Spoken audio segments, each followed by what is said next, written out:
GeM TV நேயர்களுக்கு வணக்கம். நான் உங்கள் சுமங்கலி சதீஷ். தற்போது தூத்துக்குடி மாவட்டம் ஸ்ரீவைகுண்டம் தொகுதியில் தேர்தல் கள நிலவரம், மக்கள் மனதில் யாருக்கு வாக்களிக்க உள்ளார்கள் என்பதை காண்பதற்காக இங்கு வந்திருக்கிறோம். மேலும் தொடர்ந்து தேர்தல் கள நிலவரங்களை தெரிந்து கொள்வதற்கு ஜெம் டிவியோடு இணைந்திருங்கள். நன்றி.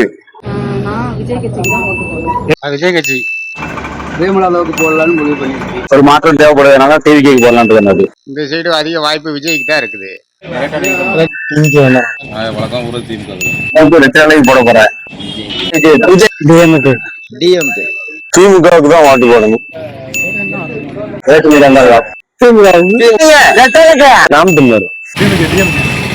ஸ்டாலின் தான் வரணும். ஓட்டு ஏடிஎம்கே தான், எடப்பாடிக்கு தான் போடணும்.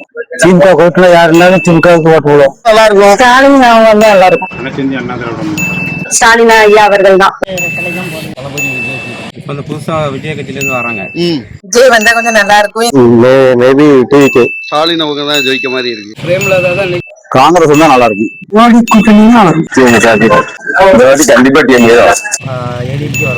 ஏன்னா நம்ம வந்து நாம் தமிழர் கட்சி சொல்லுவேன். நான் வந்து மோடியுடைய அரசு கண்டிப்பா ஒரு மாற்றத்தை விரும்புவதனால எடப்பாடி வரைக்கும் தான் கண்டிப்பா நாங்க போவோம்.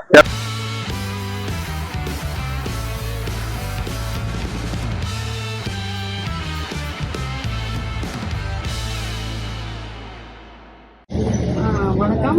எல்லாருமே கண்டிப்பா ஓட்டு போடுங்க. எல்லாத்துக்கும் கண்டிப்பா ஜனநாயக நாட்டில் யாரும் ஓட்டு வந்து விரும்பக்கூடாது.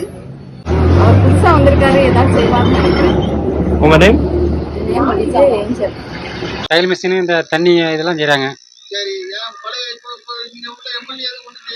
அவர் கவனிக்க மாட்டேங்காங்களே. ஆமா, மாற்றம் தான் தேவை. முன்னக்கூட்டி இருந்த எம்எல்ஏ அவரு நான் பார்த்ததே கிடையாது. அவர் இங்க இருக்கிறது சென்னையில தான் இருக்கிறாரு. அதனால நான் பார்க்கல. இங்க ஒரு இப்போதைக்கு அவர் சரவணன்கிறவர் வந்து விஜய் கட்சியில இருந்து எல்லாத்தையுமே நல்ல முறையில செஞ்சுக்கிட்டு இருக்காரு. அதனால இந்த திருப்பு விஜய்க்கு தான் வர்றதுக்கு வாய்ப்பு இருக்குது அதிகமா. எடப்பாடி நிர்வாகம் நல்ல திறமையான ஆளு. அதான் மக்களுக்கு நல்ல ஒரு ஆட்சி கொடுப்பாருங்க. மக்கள் நல்ல ஆட்சி கொடுப்பாங்க.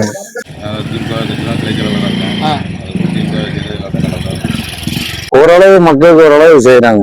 காரணம் என்னன்னா, பெண்கள் வந்து சுதந்திரமா ரோட்டு நடமாட முடியல இந்த ஆட்சியில. அதனால எடப்பாடி அவர்களுக்கு ரெட்டலை சின்னத்துல ஓட்டு போடும். மாற்றம் வேற மாதிரி வந்தா நல்லா இருக்கும். மாற்றம் வந்தா நல்லா இருக்கும். நல்லா பண்ணிருக்காங்க. அவங்க தான் ஜெயிப்பாங்க. ஏன்னா இப்போ அவங்க தான் வலுவான கட்சியா இருக்காங்க, மக்களுக்கு நிறைய செஞ்சிருக்காங்க. ஆமா, காங்கிரஸ் நின்னாங்க. இப்போ வந்து வலுவான கட்சியா டிஎம்கே தான் இருக்கு. வேற யாரும் வர்றதுக்கு வாய்ப்பு இல்லை.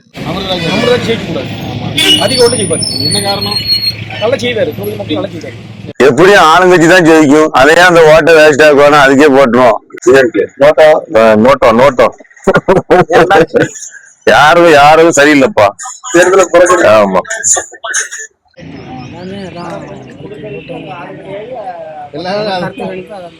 அப்படியா? சரி, நல்லா இருக்கும். வந்தா நல்லா இருக்கும். என்ன யாரும் தெரியாது, வந்தா நல்லா இருக்கும். பரம்பரை காங்கிரஸ்காரன். திமுக கூட்டணி திமுக தான் ஓட்டு போகும். சரி, என்ன காரணம்?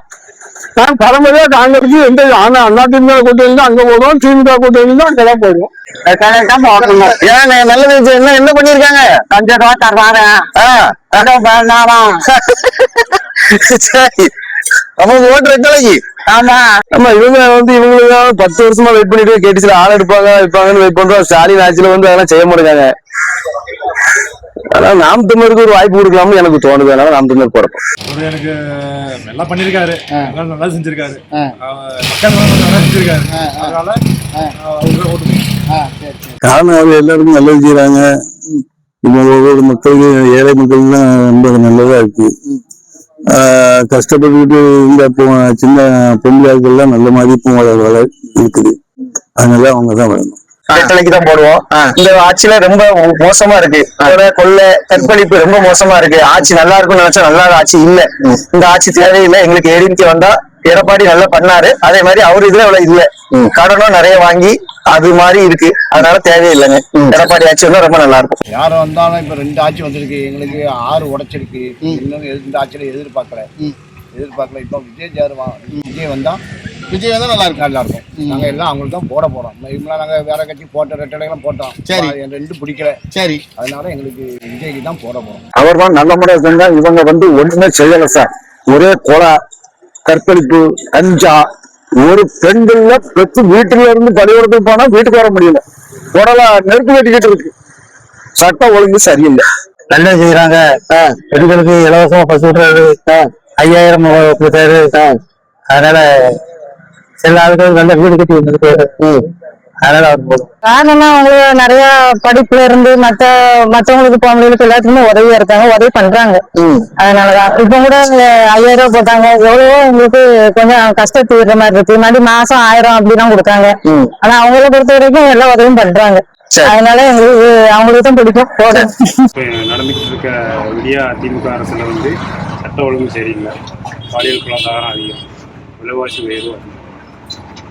ஒரு முதலமைச்சர் வந்து அவங்க குடும்பத்தை மட்டும் பார்க்கறாங்க, நாட்டு மக்களை கண்டுக்கிறாங்க. என்ன கண்ணு உங்களுக்கு அது பிடிச்சிருக்கு. சரி, நம்ம விவசாய தொழில வந்து பாட்டு எடுத்து விவசாய தொழில இருக்கிறதுனால உங்களுக்கு அது பிடிக்கும். சரி, கஷ்டப்பட்டது அதெல்லாம் எடுத்து பேசினாரு. எடுத்து நடிகர் நடிச்சிருந்தனால அது எனக்கு ஒரு அனுபவம். சரி. அதனால நம்ம கூட பிறந்த அண்ணன் மாதிரி முன்னால இருந்து அவங்க தான், வேற எதுவுமே இது கிடையாது. சரி, அவங்களுக்கே இது பண்ற மாதிரி தான் நம்ம ஓட்டு ஃபுல்லாக. நம்ம ஃபேமிலியில 2-3 பேர் ஓட்டு ஃபுல்லாமே அவங்களுக்கு தான். ஆமாம். உங்க பேரு? மொத்தம் என் பேர் முத்துமாலை. அதனால நம்ம ஓட்டு ஃபுல்லாமே அவருக்கு தான். ஏன்னா அவங்க வந்து இந்த யாரில் ஒரு பையன் சரவணன் ஒரு பையன் இருக்காப்புல, அவங்க வந்து எதுக்குனாலும் உதவி பண்றதுக்கு உடனே வராங்க. சரி. மித்த கட்சிக்காரங்களாம் ஒருத்தரும் வரமாட்டாங்க. சரி. அதனால அவங்க எந்த விஷயம்னாலும் சரி உடனே வந்து நிற்காங்க. சரி சரி. அதனால அவங்க எங்களுக்கு வந்து விஜய் வந்து இந்த திருப்ப முதலமைச்சர் ஆக்கணும் எங்களுக்கு ஒரு மனசுக்குள்ள இருக்கு. ஆட்சி கொஞ்சம் விலைவாசிகள்லாம் குறைக்கணும். விஜய் வந்தா எப்படி நல்லா இருக்குன்னு சொல்றீங்க? வந்தோன்னா நம்ம அவங்களுடைய ஆட்சி வந்தோடனே அவங்களே இப்ப எப்படி இருக்காங்க நாங்க பாத்துக்கிறோம்ல. முதல்ல இருந்த ஆட்சியை விட இப்ப பணி புரிஞ்சு அவங்க எப்படி இருக்காங்க, நாட்டுக்கு எப்படி சேவை செய்யறாங்க நாங்க பாக்கணும். புதுசா வர்றோம். ஆமா, புதுசா வர்றாங்க. நம்ம இதுக்கு எப்படி செய்யறாங்கன்னு பார்த்து அவங்கள நல்லா செய்யறாங்கன்னா தொடர்ந்து அவங்களுக்கே போடுற மாதிரி. இந்த வருஷம் ஒண்ணு ஏரல் பாலம் கட்டுறதே ரொம்ப இடிஞ்சு போன பாலம் கட்டுறதே ரொம்ப இதா டிலே பண்ணிட்டாங்க. அது முழு பணி முடியல. அதனால யாருமே இந்த வருஷம் எதுவுமே பண்ணல. அதனால டிவிக்கு வந்தா கொஞ்சம் மாற்றங்கள் இருக்கும். இளைஞர்கள் கொஞ்சம் சப்போர்ட் பண்ணுவாங்க. ஏன்னா அவங்கதான் மக்களுக்கு எல்லாமே செய்யறாங்க, நலத்திட்டங்கள் எல்லாமே செய்யறாங்க, வைக்காங்க. வேற எந்த கட்சியுமே எதுவுமே செய்யல, இது வரைக்கும் எதுவுமே செய்யல. அவங்கதான் எல்லாமே செஞ்சுட்டு வர்றாங்க.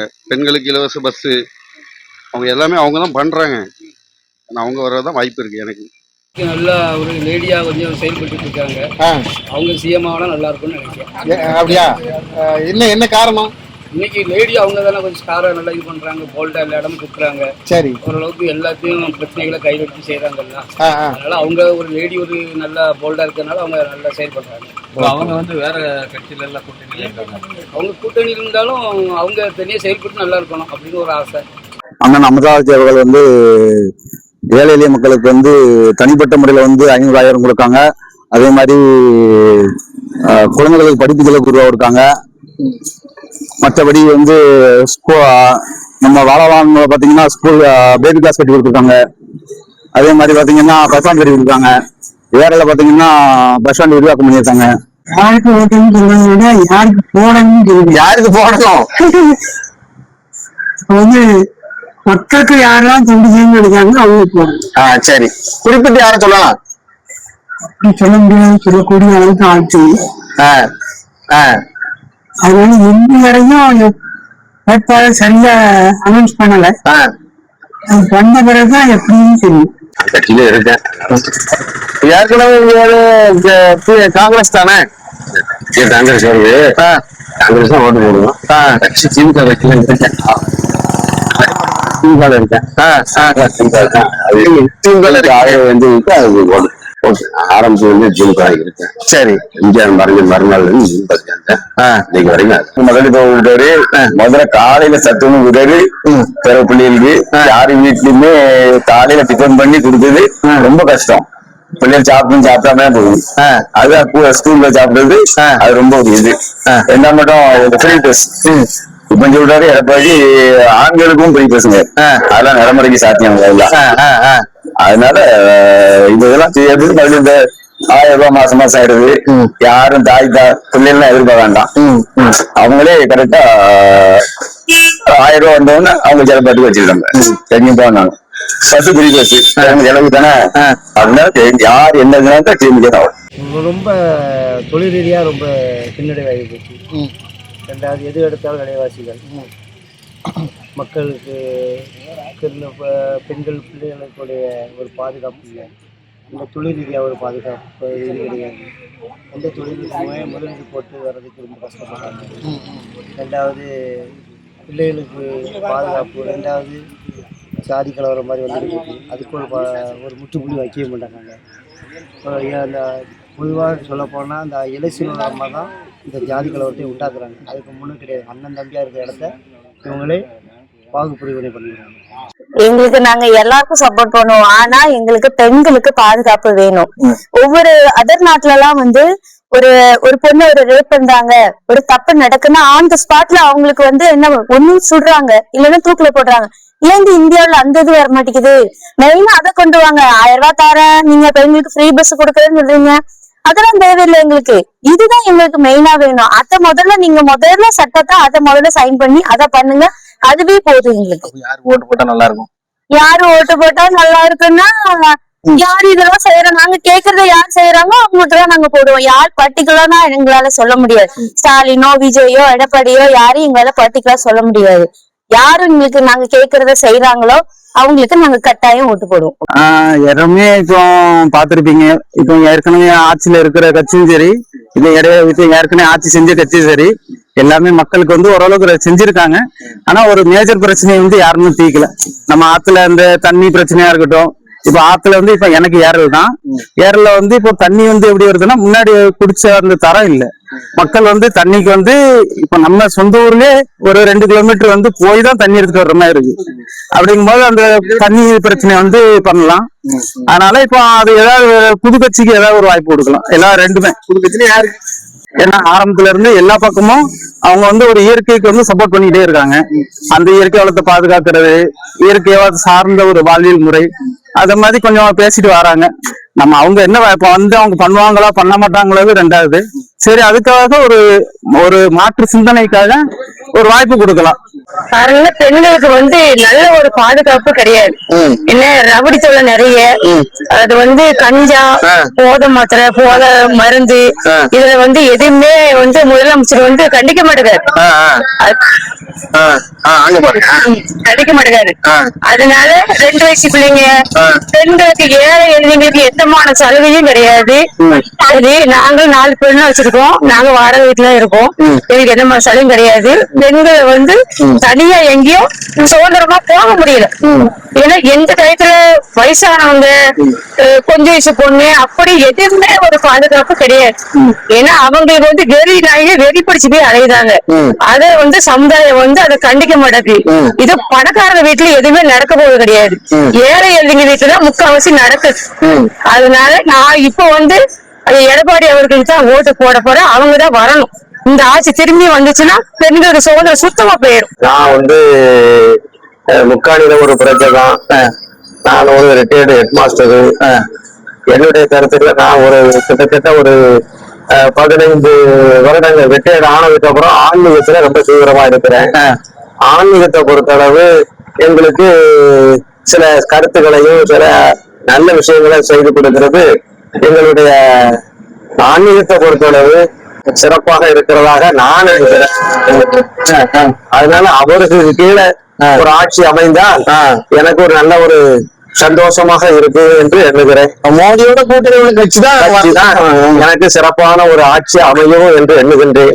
அதனால மற்ற கருத்துக்கள் எல்லாம் சொல்லலாம், நிறைய பேசிக்கொண்டே இருக்கலாம். என்னென்ன செய்தாரு, என்னென்ன வளர்ச்சிகள்லாம் செய்துட்டு இருக்காரு அப்படிங்கறதெல்லாம் எனக்கு தெரியதான் செய்யும். இருந்தாலும் இவருடைய ஆட்சி, இவருடைய காலத்துல இந்த கிட்டத்தட்ட என்னுடைய அனுபவத்துக்கு ஒரு 10 ஆண்டுகளாக மோடி ஆண்டு இருக்கிறாங்க. அவருடைய காலத்துல எல்லாம் எந்த விதமான குறையும் இல்லாமல் சிறப்பாக நடந்துட்டு இருக்கிறது. அந்த சிறப்பை மேலும் அவரும் தொடர்ந்து அவருக்கு கூட்டணி கட்சி சிறப்பாக வாழணும், வளரணும். என்று ஆசீர்வதிக்கிறேன். அவர்களுக்கு என்னுடைய மனமார்ந்த நன்றியும் தெரிவித்துக்கிறேன். என்ன காரணம், போனதுக்கு ஆட்சி நிம்மதியா மூணாவது வரைக்கும் பாக்குறோம். கற்பழிப்புல இருந்து கொலையில இருந்து என்னென்ன இந்த ஆட்சி என்னைக்கு வந்துச்சோ அன்னையில இருந்து கொடூரமான செயலாம் நடக்க வந்து ஒரு நன்மையாக எதுவும் நன்மையா சத்தமே கிடையாது. எடப்பாடி அதுக்கு முன்னாடி இந்த ஆட்சியோட ரொம்ப மோசம். அதனால ஒரு மாற்றத்தை விரும்பி நாங்க விஜய் விரும்புறோம். விஜய் விரும்பினாலுமே இப்போ சூழ்நிலை உடனே வந்து அந்த மாற்றம் வருமானது சந்தேகம் தான். ஆனா ஒரு கூட்டணியோட அமைச்சர் வந்தாலும் கண்டிப்பா விஜய் வந்த மாதிரி ஒரு எதிர்கட்சி தலைவராகவோ ஒரு துணை முதலமைச்சராகவோ வரலாம். அந்த அளவுக்கு அவருக்கு தேவை நல்லா இருக்கு. ஆனா அதையும் மீறி நல்லா ஒரு மக்கள் செய்யணும்னா எடப்பாடி பழனிசாமி. அதவே டெஸ்ட் விஜய்.